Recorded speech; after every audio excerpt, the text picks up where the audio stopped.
अस्सलाम वालेकुम दोस्तों, welcome to my YouTube channel. तो आज के इस लेक्चर में हम लोग एक पास पेपर डिस्कस करने वाले हैं जो कि पंजाब यूनिवर्सिटी का है। प्रीवियस ईयर में डीएससी का एक पास पेपर एक पेपर आया था जिसमें सिंगल लिंक लिस्ट का एक क्वेश्चन आया था। ये वाला वो सवाल है जो प्रीवियस ईयर में आ चुका है और इस सवाल में ये कहा गया है कि आपने एक सिंगल लिंक लिस्ट को इम्प्लीमेंट करना है और उसमें ये वाले कुछ काम करने हैं, ये वाले कुछ फंक्शंस बनाने हैं। तो सबसे पहले उन्होंने कहा है कि आपने एक सिंगल लिंक लिस्ट को इम्प्लीमेंट करना है और उसमें क्लास बनानी है जिसमें हमने सिंगल लिंक्ड लिस्ट का नाम रखना है, यानी कि क्लास हमने इस नाम से बनानी है। ठीक है, उसके बाद हम लोगों ने एक कंस्ट्रक्टर बनाना है। ठीक है, आप कोई सा भी कंस्ट्रक्टर बना सकते हैं, कॉपी कंस्ट्रक्टर बना सकते हैं, सिंपल कंस्ट्रक्टर बना सकते हैं। ठीक है, अगर आप सिंपल कंस्ट्रक्टर बनाते हैं तो उसका आपको डिस्ट्रक्टर नहीं बनाना पड़ेगा। ठीक है, तो उसके बाद फिर हमने ये वाले कुछ 5 फंक्शंस बनाने हैं। सबसे पहला हमारा फंक्शन है इंसर्शन एट हेड का, यानी कि इंसर्शन एट स्टार्ट।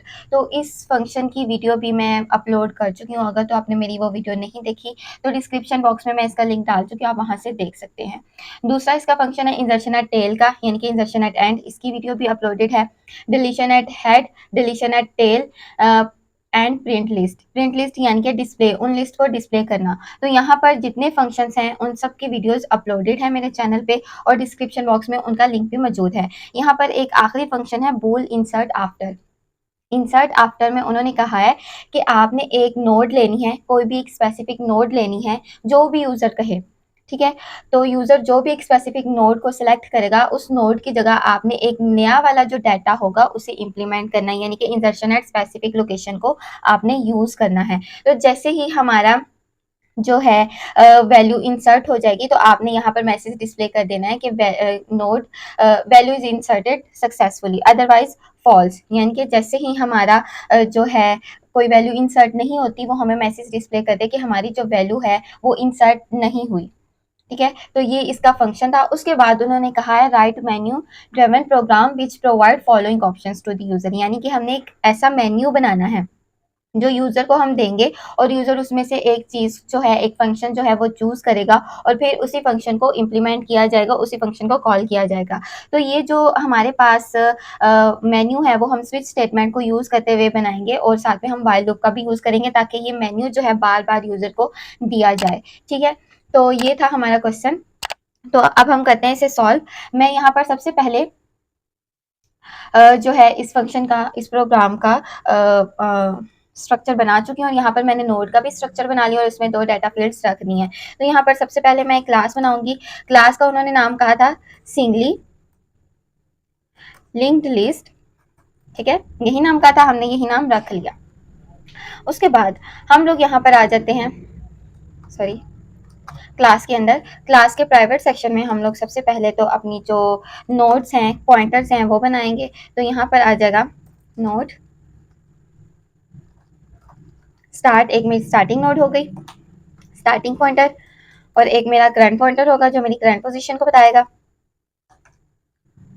और एक मेरा टेम्परेरी पॉइंटर जो कि मेरी टेम्परेरी नोड के लिए होता है। जब भी हम वैल्यूज को इंसर्ट करते हैं तो अपनी टेम्परेरी नोड का यूज करते हैं। और एक हम प्रीवियस जो है नोड के लिए एक पॉइंटर बनाएंगे। यहाँ पर हमने 4 पॉइंटर्स बना लिया। अब हम बना लेते हैं अपना पब्लिक सेक्शन।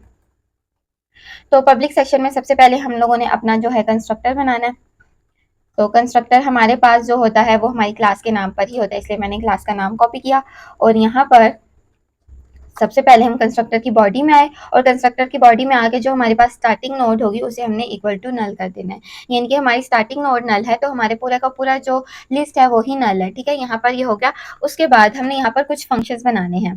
ठीक है, तो सबसे पहला हमारा फंक्शन है इंसर्ट एट हेड। ठीक है, उसमें हम एक पैरामीटर जो है वो डिक्लेयर कर लेंगे एम। हमने एम की वैल्यूज को लेना है। उसके बाद हम एक और फंक्शन बना लेते हैं इंसर्ट एट टेल।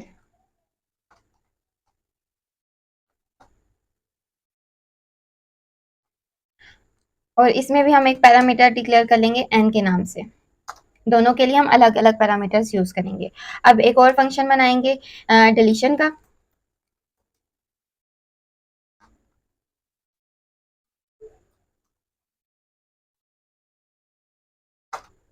और इसी को हम कॉपी कर लेते हैं, यहाँ पर लिख लेंगे डिलीशन एट टेल। और एक और हमारे पास फंक्शन होगा डिस्प्ले का, तो वो उसके लिए उन्होंने नाम दिया था प्रिंट लिस्ट। हमने प्रिंट लिस्ट का फंक्शन भी बना लिया। और आखिरी फंक्शन जो यहाँ पर उन्होंने हमें दिया वो है वॉइड सॉरी बूल इंसर्ट आफ्टर। ठीक है, तो बूल की हम लोग लगाएंगे डाटा टाइप और इंसर्ट आफ्टर। हमारे पास ये फंक्शंस बन गए, हमारी क्लास का काम कंप्लीट हो गया। अब मैं मेन फंक्शन की तरफ आती हूँ। तो मेन फंक्शन में सबसे पहले हम लोग अपना एक ऑब्जेक्ट बनाते हैं जिसके जरिए हमने अपनी जो है फंक्शंस को कॉल करना है। तो हमारा ऑब्जेक्ट के लिए हम सबसे पहले अपना क्लास का नाम यूज करते हैं। ऑब्जेक्ट बना लिया। अब हम आ जाते हैं अपने वेरिएबल्स की तरफ। तो एक एम वेरिएबल ले लिया जो कि हमारी इंजर्शन एट हेड में यूज होगा, एक एन वेरिएबल ले लिया जो हमारी इंजर्शन एट टेल के लिए यूज होगा, और एक हमने एक्स का वेरिएबल ले लिया। एक्स का वेरिएबल हमारी जो लिस्ट होगी उसका साइज बताएगा। जो भी यूजर हमें साइज देगा इंजर्शन एट हेड के टाइम में वो जो साइज देगा वो भी इसी में स्टोर होगा, और इंजर्शन एट टेल के टाइम में वो जो साइज देगा वो भी इसी में स्टोर होगा। ठीक है, एक हम इंट ले लेते हैं ओपी के नाम से। ओपी हमारे पास ऑप्शंस होंगे, हम अभी अपना एक मेन्यू बनाएंगे, मेन्यू में हम ऑप्शंस रखेंगे। तो उन ऑप्शंस के लिए हम यहाँ पर ओपी का एक वेरिएबल डिक्लेयर किया।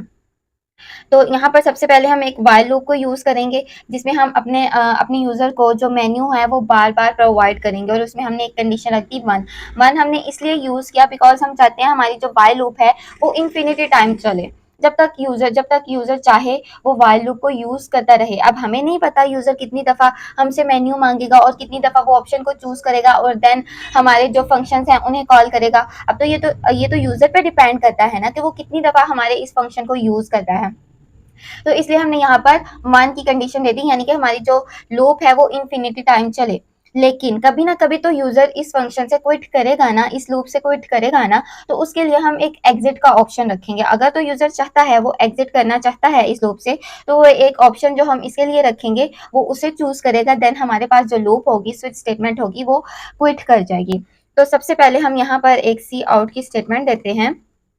वन वन वाला ऑप्शन हमारा होगा इंसर्शन एट हेड के लिए।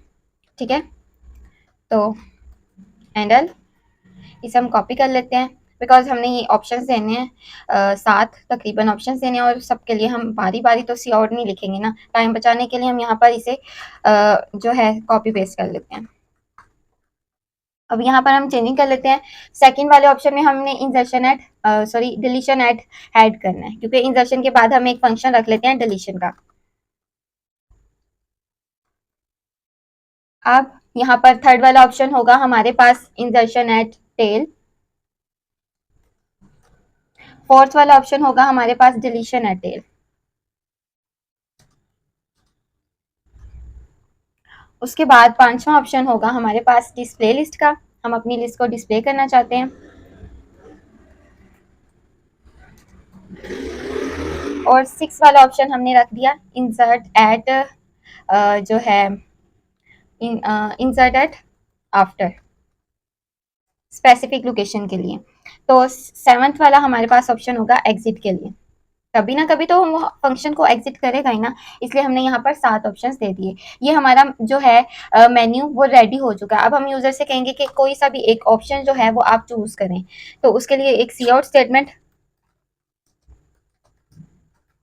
यूजर ने एक ऑप्शन चूज कर लिया। अब हम यहाँ पर सी इन करेंगे, ऑप्शन ले लिया, ऑप्शन हो गया हमारे पास। अब हम यहाँ पर एक स्विच स्टेटमेंट को यूज करते हैं। तो स्विच स्टेटमेंट में हमने अपना ऑप्शन की कंडीशन रख दी। अब हम अपना केस वन हमारे पास किसके लिए, इंसर्शन एट हेड के लिए।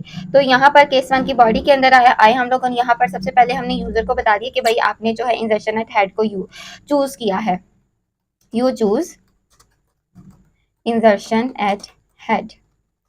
ठीक है, यूजर को पता चल गया मैंने हेड वाला जो है वो चूज किया। अब यहाँ पर हम इसकी जो है फॉलो यूज करेंगे, लेकिन उससे पहले हम यूजर से कहते हैं कि एक लिस्ट का साइज दे दो, जिस साइज की आप लिस्ट बनाना चाहते हैं,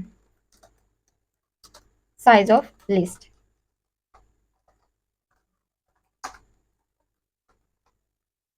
जैसे ही यूजर ने हमें साइज दिया, हमने अपनी फॉर लूप को यूज किया वैल्यूज को इंसर्ट करने के लिए, तो इंट आई इक्वल टू 1 हो गया, यानी कि 1 वाली नोड के लिए हम पहली आइटरेशन चलाएंगे, तो I less than equal to X, यानी कि वहां तक मेरी आइटरेशन चले जहां तक मेरा एक्स साइज तक पॉइंटर नहीं पहुंच जाता।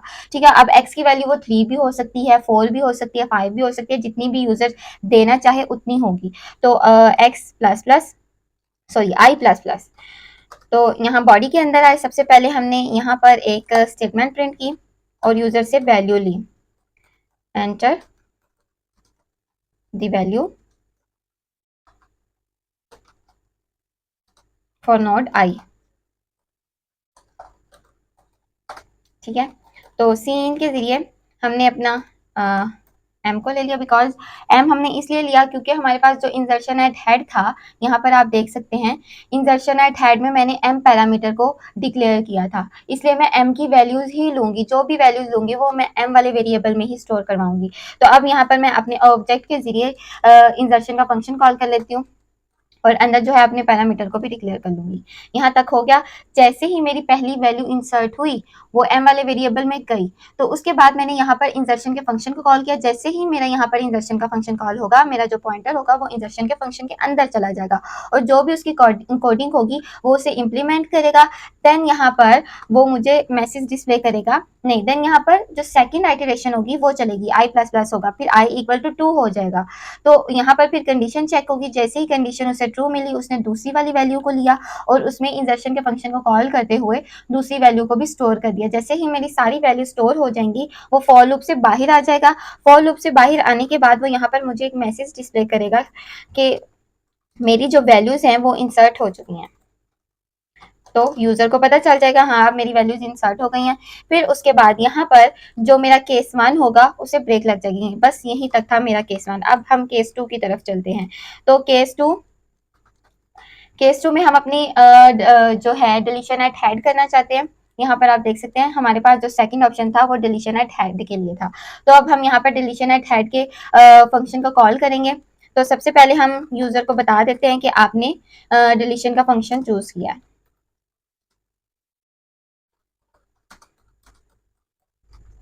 ओके, एंड अब यहाँ पर फंक्शन को कॉल करते हैं। फंक्शन कॉलिंग हुई, मेरी वैल्यू डिलीट हुई। डिलीट होने के बाद मैं यहाँ पर एक फंक्शन जो है, सॉरी एक सी आउट स्टेटमेंट जो है प्रिंट कर देती हूँ, वैल्यू इज डिलीटेड। यूजर को बताना भी तो है ना कि हमारी वैल्यू डिलीट हो चुकी है। जैसे ही वैल्यू डिलीट हुई, मेरा जो केस 2 है वो ब्रेक हो गया। इसी तरह हम केस 3 बना लेते हैं। केस 3 में हमारे पास इंसर्शन एट टेल था, तो इंसर्शन एट टेल में जो भी कोडिंग होगी, केस 3 की जो भी कोडिंग होगी वो same as it is case 1 की तरह होगी। इसलिए हम उस वाले केस को कॉपी कर लेते हैं और यहाँ पर कर लेते हैं पेस्ट। बस थोड़ी सी चेंजिंग करेंगे। यहाँ पर सी आउट के फंक्शन के जरिए हम उसे बता देंगे कि आपने इंसर्शन एट टेल को चूज किया है। देन हम यहाँ पर वैसे ही साइज लेंगे जैसे हमने इंसर्शन एट हेड के लिए लिया था। अगर तो यूजर इंसर्शन एट हेड को चूज करता है, यानी कि केस 1 को चूज करता है, वो एक टाइम में एक ही केस को चूज कर सकेगा ना। तो जैसे ही अगर वो पहले केस को चूज करता है, वो हमारे पास वैल्यूज का साइज लेगा, लिस्ट का साइज लेगा, लेने के बाद वैल्यूज को इंसर्ट करेगा। अगर बिलफर्ज यूजर जो है वो इंसर्शन एट टेल को चूज करता है, यानी कि केस 3 को चूज करता है, तो वो दोबारा फिर से एक्स की वैल्यू को लेगा, यानी कि साइज को लेगा। ठीक है, तो सेम एज इट इज मेरी वैल्यूज जो है इंसर्ट हुई, लेकिन मैंने यहाँ पर एन एम की बजाय एन लिख दिया, बिकॉज मेरे पास जो इंसर्शन एट टेल था उसमें मैंने एन वेरिएबल को डिक्लेयर किया था, एन जो हमारा पैरामीटर था वो डिक्लेयर किया था। इसी तरह जैसे ही हमारी वैल्यूज इंसर्ट हुई टेल की जगह पर, तो हमने जो है एक मैसेज प्रिंट कर दिया कि हमारी जो वैल्यूज हैं वो इंसर्ट हो चुकी हैं। ठीक है, हो गया, ब्रेक भी हो गई। अब केस 4 की तरफ आ जाते हैं। तो केस 4 भी हमारे पास same as it is deletion at head की तरह होगा। तो जो फंक्शन हमने कोडिंग यहाँ पर की, इस केस में वही वाली कोडिंग हम यहाँ पर कॉपी कर लेते हैं। बस चेंजिंग करेंगे, यहाँ पर हम हेड लिख देंगे, सॉरी टेल लिख देंगे, और यहाँ पर हम हेड की बजाय टेल का फंक्शन चूज करेंगे। और वैसे ही same as it is values deleted, जैसे ही वैल्यू डिलीट होगी वो मुझे यहाँ पर एक स्टेटमेंट को प्रिंट करके बता देगा और ब्रेक लगा देगा। अब आ जाएगी केस 5 की बारी। तो केस 5 में हमने वैल्यूज को डिस्प्ले करना है। तो हम यहाँ पर सबसे पहले उसे बता देंगे यू चूज डिस्प्ले लिस्ट।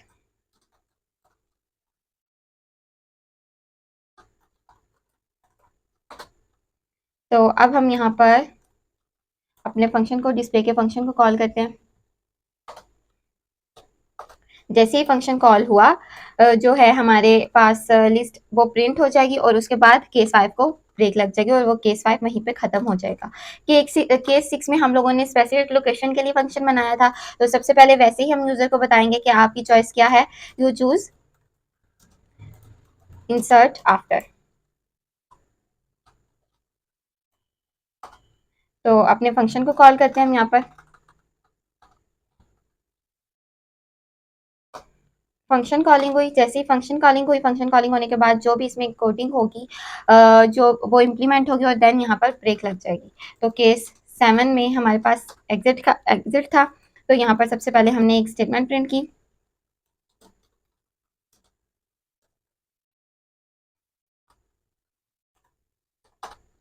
तो जैसे ही हमारा यूजर जो है एग्जिट का केस चूज करेगा, ऑप्शन चूज करेगा, तो वो वहां पर रिटर्न 0 कर देगा, यानी कि कुछ भी रिटर्न नहीं होगा। अब मजीद मेरी लूप नहीं चलेगी, वहीं पे ब्रेक कर जाएगी और क्विट कर जाएगी, और यहाँ पर ब्रेक। अब जब हमारे पास सारे केसेस हो गए हैं, तो हम एंड पे एक डिफॉल्ट केस भी बनाते हैं। वो इस सूरत में बनाते हैं क्योंकि हमने यहाँ पर 7 ऑप्शंस दिए हैं यूजर को, तो यूजर को चाहिए वो इन 7 ऑप्शंस में से कोई एक ऑप्शन चूज करे। लेकिन बिलफर्ज अगर यूजर का दिमाग घुमा हुआ है, वो इन 7 ऑप्शंस की बजाय कोई 8वां ऑप्शन चूज कर देता है, नंबर 8 दे देता है हमें, या नंबर 9, 11, 12, तो कोई भी नंबर दे देता है, तो तब हम क्या करेंगे? तब हमने वहां पर यूजर को बताना है कि भाई आपने एक इनवैलिड चॉइस को चूज किया है। ठीक है, जो चीज अवेलेबल ही नहीं है, एग्जिस्ट ही नहीं करती, वो हम कैसे उसे प्रोवाइड कर सकते हैं। ठीक है, तो यहाँ पर हमने एक इनवैलिड चॉइस का मैसेज प्रिंट कर दिया और साथ ही में अपना जो है ये केस उसे ब्रेक कर देंगे। तो यहाँ तक था हमारा मेन फंक्शन। उसके बाद हमारे जो भी फंक्शंस हमने अपने बनाए हैं, उन फंक्शंस को हमने बारी बारी कॉल करना है, वो फ्रेंड फंक्शंस को हमने कॉल करना है। तो ये जो सारे फंक्शंस हैं, इनकी वीडियोस मैं पहले से अपलोड कर चुकी हूँ, तो मैं इनकी कोडिंग दोबारा से नहीं लिखूंगी, क्योंकि अगर मैं लिखने लगी तो बहुत ज़्यादा टाइम लगेगा। इसलिए मैंने पहले ही यहाँ पर कुछ जो अपने फंक्शंस हैं जो यूज़ हुए हैं वो पहले से ही बना के रखे हैं, तो हम इन फंक्शंस को कर लेते हैं कॉपी और वहाँ पर कर देंगे पेस्ट। तो अब हम अपना प्रोग्राम जो है वो रन करके देखते हैं। सबसे पहले तो उसने मुझे एक मेन्यू प्रोवाइड किया, ठीक है। उस मेन्यू में उसने वो तमाम ऑप्शंस जो हैं हमने लिखे थे वो प्रोवाइड किए हैं। तो यहाँ पर हम सबसे पहले एक ऑप्शन चूज़ कर लेते हैं। हम चाहते हैं कि हम इंसर्शन एट हेड करना चाहते हैं या इंसर्शन एट टेल करना चाहते हैं, ठीक है। तो मैं ऑप्शन 3 को चूज़ कर लेती हूँ इंसर्शन एट टेल के लिए। तो सबसे पहले तो वो मुझसे मांग रहा है you choose insert eight tell, उसने मुझे बता दिया, ठीक है। फिर उसने मुझे कहा कि enter the size of the अरे, मैं यहाँ पर अरे का साइज दे देती हूँ 4। तो सबसे पहले enter the value for node 1 के लिए मैंने वैल्यू दी, फिर नोड 2 के लिए, नोड 3 के लिए एंड देन नोड 4 के लिए। जब मेरी ये सारी वैल्यूज इंसर्ट हो गई, तो उसने मुझे कहा वैल्यूज आर इंसर्टेड, यानी कि अब मेरी वैल्यूज इंसर्ट हो चुकी हैं। अब मैं चाहती हूँ कि मैं इनको ना स्क्रीन पर डिस्प्ले करूँ, तो मैं यहाँ पर ऑप्शन 5 को चूज कर लेती हूँ। तो जो भी मेरी वैल्यूज थी वो यहाँ पर प्रिंट हो गई हैं, ठीक है। यही मैंने वैल्यूज इंसर्ट की थी। अब मैं चाहती हूँ कि मैं एक स्पेसिफिक लोकेशन को चूज करूँ और उस स्पेसिफिक लोकेशन पे अपनी वैल्यूज को इंसर्ट कर दूँ। तो मैं यहाँ पर जो है वैल्यू 33 चूज करना चाहती हूँ। 33 की जगह अपनी वैल्यू को चूज करूंगी, इंसर्ट करूंगी। तो मैं यहाँ पर जो 6 वाला ऑप्शन है इंसर्ट आफ्टर, ये वाला फंक्शन चूज करूंगी। 6 ऑप्शन दिया। ऑप्शन देने के बाद उसने मुझे बता दिया कि आपने इंसर्ट आफ्टर को चूज किया था और एंटर दी वैल्यू, यानी कि एक जो वैल्यू है, जो ऑप्शन है, वो मैंने यहाँ पर चूज करना है।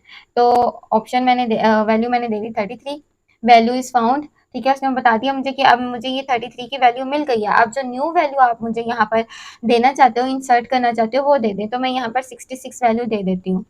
तो यहाँ पर अब उसने मुझे बताया वैल्यू इंसर्ट सक्सेसफुली, यानी कि मेरी वैल्यू सक्सेसफुली इंसर्ट हो चुकी है। अब दोबारा से एक मेन्यू मेरे पास आ गया। मैं दोबारा चाहती हूँ कि अब मैंने एक स्पेसिफिक वैल्यू पे अपनी जो है न्यू वैल्यू इंसर्ट की है, अब क्या मेरी सिंगल लिंक लिस्ट होगी, अब कैसे वो डिस्प्ले होगी। तो मैं दोबारा से अपनी सिंगल लिंक लिस्ट को डिस्प्ले करूंगी। तो मैं दोबारा से यहाँ पर ऑप्शन 5 को चूज करती हूँ। तो जो मेरी वैल्यूज थी वो इंसर्ट हो गई, ठीक है। यहाँ पर 66 मेरा इंसर्ट हो चुका है। तो अब मैं चाहती हूँ कि मैं एक वैल्यू इनमें से डिलीट कर दूँ। या तो वो मैं डिलीशन एट स्टार्ट कर दूँ या डिलीशन एट एंड कर दूँ, तो ये आपकी मर्ज़ी है। आप डिलीशन एट हेड को चूज़ करें या डिलीशन एट टेल को चूज़ करें। जैसे पहले हमने डिलीशन इंसर्शन एट हेड को और इंसर्शन एट टेल दोनों में से एक को चूज़ किया था, ठीक है। यहाँ पर मैं डिलीशन एट हेड कर लेती हूँ, 2 का ऑप्शन चूज़ करूँगी।